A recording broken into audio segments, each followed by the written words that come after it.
वक्त ये कुछ साथी साथ में है जो कांग्रेस कार्यालय में बैठे हुए हैं, जो सेक्टर 24 में अभी बनाया गया है। इन लोगों से हम बातचीत करेंगे। सर, कहाँ से आए आप? हम लोग दिल्ली परिसंघ से हैं, जो कि डॉक्टर उदित राज जी हमारे चेयरमैन हैं परिसंघ के। ये हमारे पूरे परिसंघ का पूरे इंडिया से लोग यहाँ आके और इस इलेक्शन में सहयोग दे रहे हैं। नाम क्या है सर आपका? मेरा प्रेम सिंह चौहान। सर, जैसा कि कांग्रेस में लोग जो राहुल गांधी जी हैं, वो जिस तरीके से लड़ाई लड़ रहे हैं सबके अधिकारों की, तो ऐसे में क्या लगता है आपको कि कांग्रेस आ पाएगी बीजेपी के सामने? कांग्रेस इस बार 100% आएगी, कोई उसमें दो राय नहीं है, क्योंकि ये इन्होंने हमारे संविधान और रिजर्वेशन पे आक्रमण किया है बीजेपी ने। तो अभी इस बार हमारा जो भी है पूरा दलित, specially SC ST OBC and minority, ये संविधान बचाने का मेन हमारा उद्देश्य है। सर, अभी जैसे आपने SC ST OBC की बात करी, माइनॉरिटी की बात करी, उसमें अगर देखा जाए कि OBC समाज सबसे ज्यादा अंधविश्वास में लगा है, पाखंडवाद में लगा है, तो ऐसे में आपको लगता है वो संविधान को मानता है? क्योंकि वो बाबा साहब को ही नहीं मानता, तो संविधान तो बचाएगा वो जब? नहीं, अभी OBC वर्ग जो एजुकेट हो रहा है, देखिए जैसे अभी डॉक्टर दिल्ली यूनिवर्सिटी के जो प्रोफेसर हैं वो एजुकेट कर रहे हैं OBC समाज को। OBC समाज जो अम्बेडकराइज्ड हैं, जो अम्बेडकर की को मानते हैं, वो हमारे साथ हैं सब। तो ऐसे में जैसे बीजेपी बार बार 400 पार का नारा लगा रही है, तो उसमें आपको लगता है कि 300 भी सीट ला पाएगी कांग्रेस? बीजेपी के पिछले अगर आप 2 साल के रिकॉर्ड देखेंगे तो जितने नारे लगे थे वो कहीं भी सक्सेस नहीं हुए, चाहे वो दिल्ली हो, वेस्ट बंगाल हो, और भी कहाँ कहाँ के उन्होंने बोले थे, वो तो 50% भी नहीं हो पाया। तेलंगाना में ये होगा, दिल्ली के ये पार होगा, तो कम से कम 4-5 पिछले 8 बार में जो बोलते हैं वो कोई पूरा नहीं हुआ। तो 400 पार तो छोड़िए, 200 पार भी नहीं होगी किसी हालत में।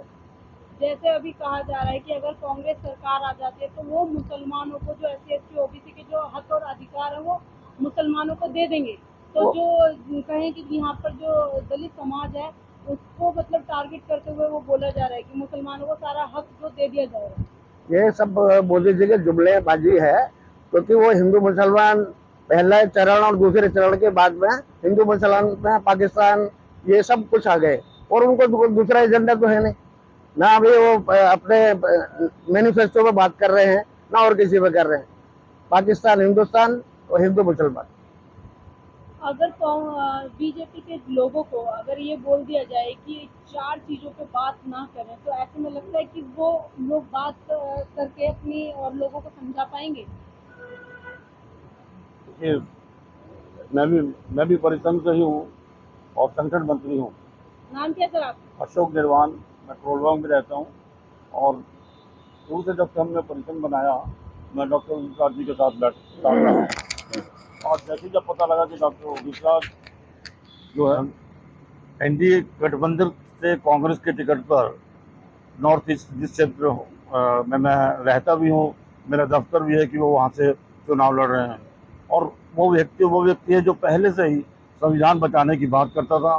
जब हमारे DOPD वगैरह आए थे हमारे SC ST के आरक्षण के विरोध में, तो सबसे पहले जो है डॉक्टर उदित राज ने ही सवाल उठाया था। हम तब से लेकर आज तक डॉक्टर उदित राज के साथ हैं। तो इसलिए आज मैं हमारे क्षेत्र की जनता से अनुरोध करूँगा कि अगर संविधान बचाना है तो डॉक्टर उदित राज एवं NDA को जिताना है। सर, अभी थोड़े दिन पहले देखा जा रहा था कि EVM को लेकर लड़ाइयाँ चल रही थी। EVM को लेकर के लोग धरने दे रहे थे, और जिस तरीके से देखा जाए कि बीजेपी सरकार को बार बार कहा जा रहा था कि EVM में ये घोटाला कर रहे हैं, लेकिन अब वही उदित राज जो EVM को लेकर लड़ रहे थे, आज EVM की ही दोबारा वो लड़ाई दोबारा लड़ेंगे, और उनको जो वोट पड़ेंगे वो भी EVM से ही पड़ेंगे। तो क्या अभी बीजेपी दोबारा से घोटालेबाजी करेगी या नहीं? कितना करेगी? अब लोग जागरूक हो गए हैं। जिस तरह से वो पर्ची के बारे में बहुत क्लियर हो गया, जैसे ही पर्ची निकले आपने पर्ची को देखना है। अगर पर्ची आपने हाथ पे या झाड़ू के चुनाव पर हाथ लगाया है, कहीं अगर वो फूल पर आ जाता है, तो वहीं पर रिटर्निंग ऑफिसर के सामने उस पर्ची को काटना है और उस जो मशीन है उसको रुकवा देना है, और वहीं जो है जहाँ पर हमारा जो प्रतिनिधित्व कर रहा है उसको वहाँ बुलाना है और वहाँ की काउंटिंग रुकवा देनी है। चलिए, आप कुछ कहना चाहेंगे सर? मैं डॉक्टर राधेश्याम, SC ST परिसंघ से भी मैं जुड़ा हुआ हूँ। खासतौर से विराज जी के साथ मेरा काफ़ी 30 साल से मिलना जुलना है। ये SC/ST और OBC प्रसंग के माध्यम से इनके हितों की रक्षा के लिए लड़ाई लड़ रहे हैं। जो 400 पार का नारा है वो परोक्ष रूप में ऐसा मालूम पड़ता है कि 400 पार का मतलब है 2/3 मेजॉरिटी आ जाएगी, और 2/3 मेजॉरिटी आने के बाद किसी भी सरकार को संविधान को चेंज करने में कोई बहुत ज़्यादा दिक्कत नहीं आएगी।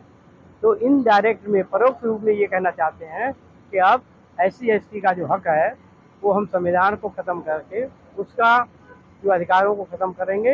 ये सबसे बड़ा इनका मकसद है। इसलिए हम कांग्रेस के पक्ष में अपना जनता से अपील कर रहे हैं, पर्सनल व्यक्तिगत रूप से जा रहे हैं, और कांग्रेस या और जो दूसरा जी उसके कैंडिडेट हैं उनके हित में या उनके वोट डालने की हम पूरा अपना प्रयास कर रहे हैं।